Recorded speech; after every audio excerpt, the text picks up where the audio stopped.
Well, it's been a rough year for Boy Blunder, but it's been an even rougher year for those of us here in Alberta living under his rule.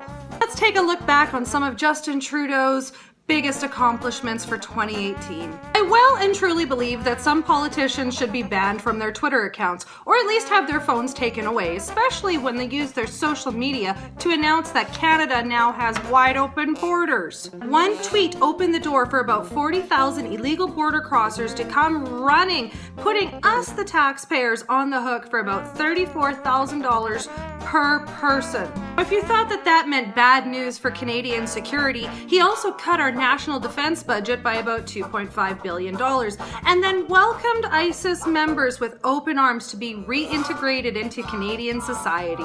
Some of you may have noticed that your protests and rallies are not getting much play by the media. Well, that is because Justin Trudeau does not want Canadians to know what is actually going on. So he then took $600 million and used it as taxpayer-funded hush money. Do you remember that town hall where a proud Canadian veteran demanded to know why Trudeau and his government have turned their backs on them?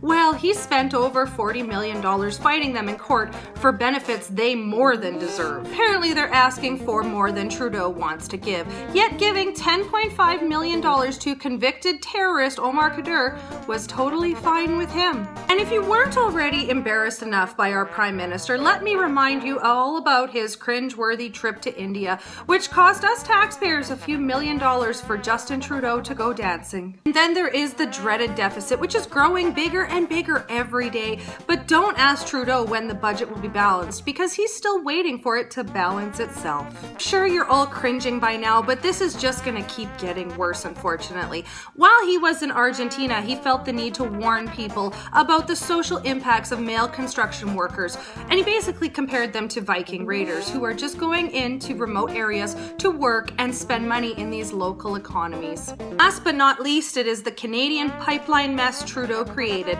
Not only did his policies kill Northern Gateway and Energy East, he can't even get a single shovel in the ground after he bought and paid for Trans Mountain with our own money. Not surprisingly, his approval rating is taking a dip, and people across the country are starting to wake up and see that Trudeau's sunny ways look a lot more like Armageddon. Thankfully, in just over 9 months, we head to the polls, but for now, I can think of no one more deserving of my Golden Ducker Award for being the biggest ducker of the year.